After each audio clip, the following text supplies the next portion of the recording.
Kurangahoma. In today's video, Christmas is just around the corner, so if you're looking for some gift ideas for someone, we're going to do a little bit of a product review on some remote control helicopters or flying devices. So if that sounds like your sort of thing, stick around and I'll show you what's going to happen in the video.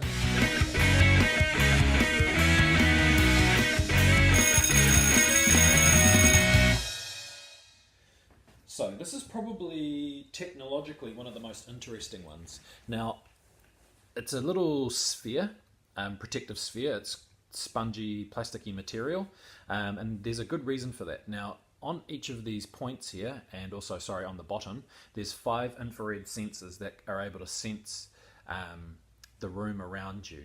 Now, this is can only be flown indoors, and there's a good reason for that because it doesn't use a remote control. It's totally self-reliant on things interfering with the infrared signal. So that means that your body can control this by waving past it and getting in its way and all that kind of stuff.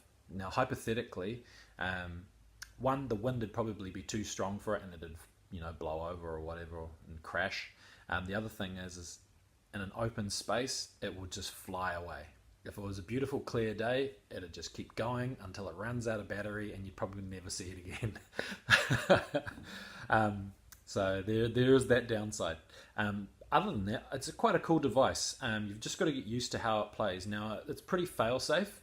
There's an on-off switch, and one of the positives of this one that I found is it's USB chargeable. So it's got an internal battery. There's no other batteries necessary. You just have to have a USB cable that it comes with and a port, so you could plug it into your computer or a jack that you've got it built into the wall at home, or you swap it over with an iPhone, iPad adapter and it'll work fine. Click it on, it'll flash for a second and then it'll turn green. So then what we do is it's got a motion sensor inside it, and all I've got to get it to do to start flying is drop it. Now, it's quite a noisy device, but it does stunts. So it's quite cool and that it does tricks, and it comes with a full manual of tricks. So it takes a little bit of practice to get used to doing the tricks. And it sometimes has a mind of its own. And this is probably a toy for, like a little kid could use this and have a lot of fun with it. I think the thing that I compared it to is it's very much like a balloon. You can see I'm having trouble getting it to do what I want to do. And you've got to get it into a certain zone within yourself to get it to do the tricks that you want it to do. And sometimes it doesn't want to listen to you, and it'll do its totally its own thing. Now, to get it to turn off, you go like that. It is a fun toy, a really, really fun toy. On a scale of 1 to 5, I would give it a 3. And the reason being is it's definitely fun and definitely playable, but it lacks control. And so if you're someone that wants to actually fly the device around, you have almost no control over it. The novelty of interfering with the infrared signal is fine, but there's nothing that's an infrared over here, and the manual suggests that you swipe your hand underneath to make it to come down. And I did that multiple times, not in this demo, but when I was learning to play with it, and it just doesn't want to listen to me. I've had to grab it off the ceiling and turn it off and then start it all over again.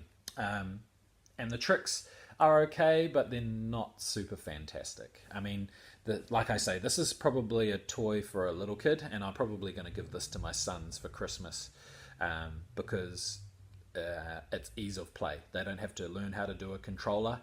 It's going to be exciting for them, and the guard does to a certain extent protect little fingers from getting whacked.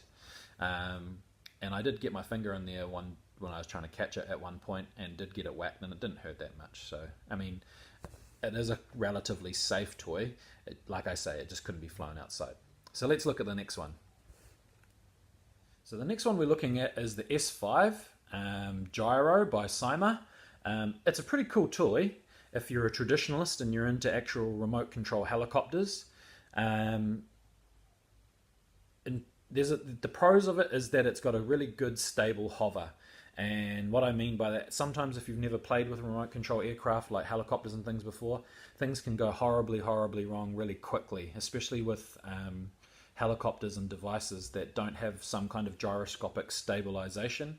And so if you're not a very good pilot, it's going to go and explode really quickly. And when I mean explode, I mean literally explode, because you'll crash it and the rotors will smash into a bazillion pieces and it'll hit the roof.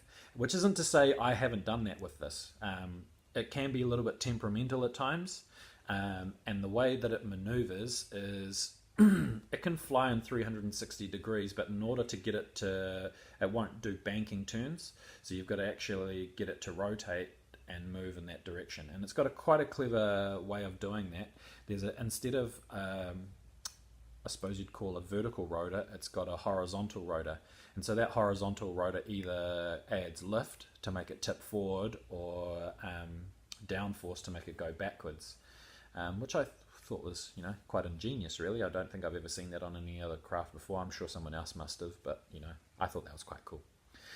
The downside to this particular aircraft is, rather than it charging from a USB power socket, it charges directly off the batteries on the remote controller. And I've had ones like that before, and that's a really, really fast and expensive way of using up batteries.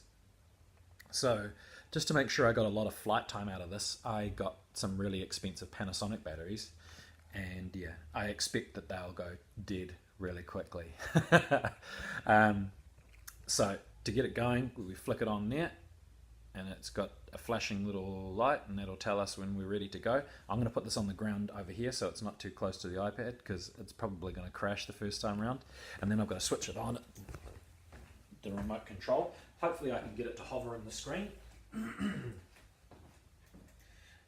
With a lot of these remote control helicopters, they can be quite temperamental.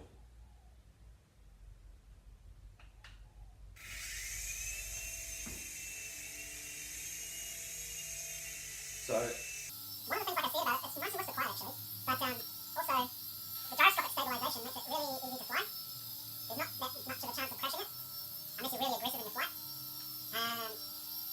It's good. This is like I said, like the Airhog, supernova.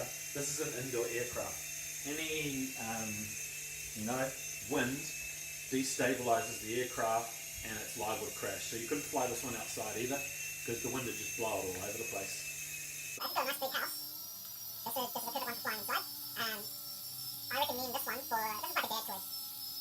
Especially dads that are into remote control aircraft or things like that. It would make a perfect Father's Day gift or Christmas present for dad.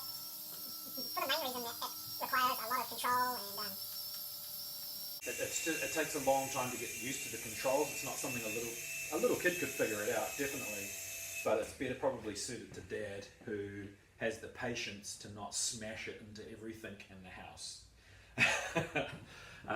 So this is a really good entry level remote control helicopter.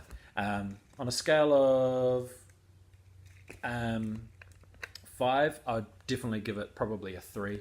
It's fun, it's playable. It took me a little while to get used to the flight pattern of it, but the charging from the batteries of the remote control is a big letdown. And I also don't really like the control system where you've got to turn and then go forward. And in a realistic sense, that's probably just like an actual helicopter works. So, I mean, got to take that into account. And it's fun if you're into helicopters, but yeah, it wasn't really what I was looking for. So yeah, I'm not sure what I'm going to do with this one yet, but yeah, solid 3 out of 5. So I've strategically saved my favorite till last. Now, the reason why this is my favorite is there's a couple of different reasons. It charges off a USB, so you only need batteries for the remote control, which is fantastic, and it has a remote control, so I have control over it. I'd never had a quad remote control before, and I find that, and I've had a lot of remote control helicopters in the past. This is ridiculously fun if you've never played with a quadcopter before, because you have so much control over the flight path and the pattern and things like that. Now, it's a stunt one, so it's got some kind of little computer in there that gives it instructions, and when you learn how to do it with some easy clicks and pushes of the button, it'll do flips and tricks like that. so it can flip from side to side and flip forward and back, which is all the stunts can do, but it's relatively impressive for someone that's never flown a quadcopter before.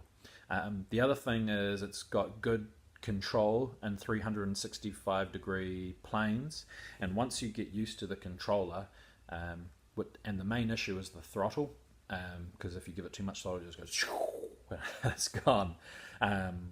But you can control the rotation as well. It's also got trimming controls and also extra throttle controls like engine speed, so you can speed up the propeller speed if you need to, if it's not enough speed. I think that's more of a control for outside, because this is made to fly indoors and outdoors.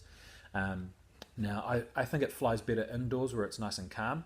I've tried flying it outside and it does work. It's because it being a quadcopter, it's really stable, but when it catches a gust of wind, the engine, the motors aren't strong enough to allow it to fly against the wind, and it did get caught in a tree once. The other benefit of this one though is it comes with lots of spare parts, which I thought was really good idea on the maker's behalf, and the other ones were on sale for 25 bucks. This retailed at $25 at Kmart, and I thought that was a sweet deal. And when I initially bought it, this was the first one I bought, I thought, man, this is going to break in like an afternoon. But I've crashed this from about 20 feet, and nothing has happened to it. I mean, there's like a you can kind of see a grass stain on the propeller, and that's about it. The helicopter, the S5, has got chips in it from hitting the couch. So, and this has crashed into the couch and the wall and the roof a couple of times, and then roof, floor, couch, the whole combo, and it's fine. So I'm going to show you how it flies. You switch it on, and you'll just get that flashing LED. We're ready to go.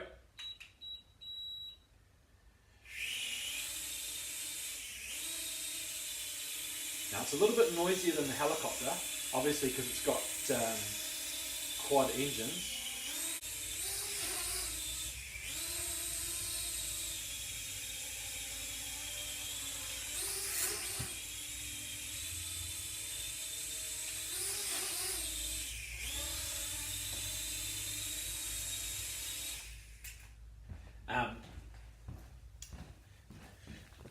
Like you can see that the throttle is the downside on it.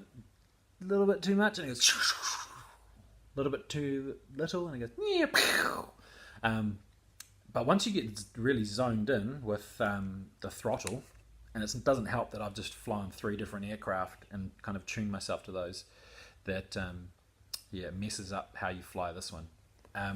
That being said, I would give this a 4.5 out of 5. I really want to give it a 5 without being too biased. That half is the throttle issue.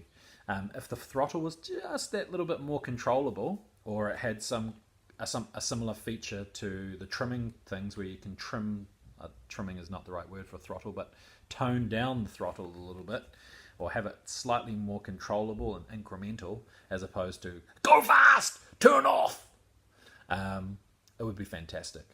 But yeah, this is by far my winner, and I would recommend this one to anyone, which isn't to say the other ones don't have their little place, their little niche, but this one, good deal for 25 bucks. They had a lot of other ones there at Kmart. They actually, if you want to go to somewhere and find really cheap, inexpensive remote control aircraft or remote control vehicles, Kmart I would say would be a place, because they had quite a good variety, quite a good price point, from very high end to very low end. And if you're I bought this with the intention of learning to fly a quadcopter, because I wanted to get one for the channel with a camera in it. And I thought, rather than going and breaking a really expensive drone in an hour, let's break a cheap one. And I can't break this one. It's actually really fun to fly. I wish it had. A lot of kids ask me too, can it fit a camera? Can you put a GoPro on it? Nah, it doesn't have the thrust for that. It probably could, and I'd get it like maybe this far off the ground, but yeah, doesn't have the power for that, but it is a lot of fun. Anyway, I hope you've enjoyed this video. I'll see you in the next one. So for now, ka kite anō. Until next time, see you on Mr. Ashley's Place. Enjoy the upcoming summer, and stick around for the videos to come.